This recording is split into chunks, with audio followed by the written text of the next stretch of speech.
It's February 13th. Here is your morning news rundown. It was a busy news night, so we're going to jump right into it. But before we do, to all those who have become paid subscribers to this channel to support my work and help me go full-time in this journalist industry, thank you so much from the bottom of my heart. I truly appreciate it. If you want to support my work, the easiest way to do so is by clicking the button below and becoming a paid subscriber. Today, we're going to have our next paid subscriber only live in just a few days, so I'm excited for that. So with that, let's just jump right into it. Overnight, there was a terrible, likely terrorist attack in Germany where a car has rammed into a union rally in what is suspected to be an attack in Munich. At least 28 people are injured as a result of this senseless act of violence in Munich, Germany. In addition, Elon Musk is now expected to gain from his position as Donald Trump's senior advisor or leader of Doge. According to reporting, the State Department is expected to dole out $400 million for, quote, armored Tesla vehicles. This was part of the latest State Department, essentially, procurement documents, and this is supposed to be paid out by the end of the year of this year. So we'll see what happens. Donald Trump has long claimed that Musk will not gain a benefit from his position within Donald Trump's orbit, but this allocation of money occurred after Donald Trump won the 2024 election.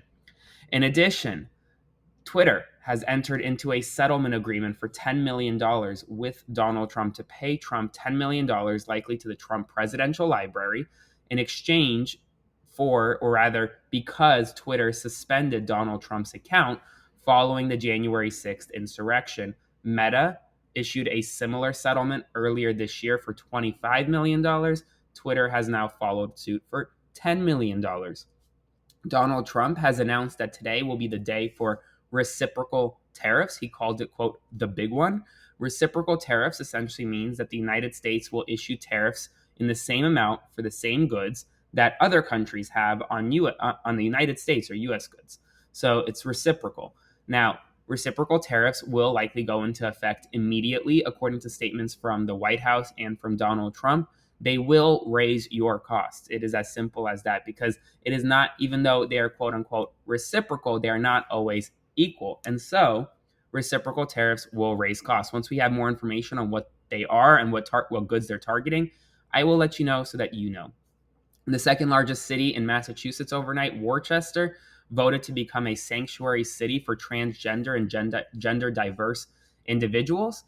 This is one of the first designations of this kind. Typically, sanctuary designations are given to cities who house undocumented migrants and don't want to cooperate with federal authorities with deportation efforts. Well, now Worcester is now protecting transgender and gender diverse individuals.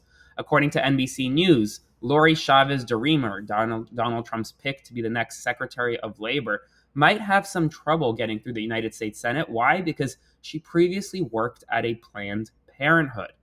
So remember, this is one of his most liberal picks to be in his cabinet. New York City Mayor Eric Adams is currently discussing the possibility of a primary run as a Republican for mayor. He discussed it with a GOP leader, according to the New York Times. In addition, the State Department has officially begun instructing U.S. embassies around the world to start planning for staff reductions.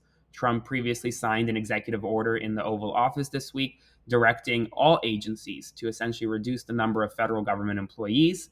So this is what is about to happen. Ohio has officially reported the first ever case of human bird flu.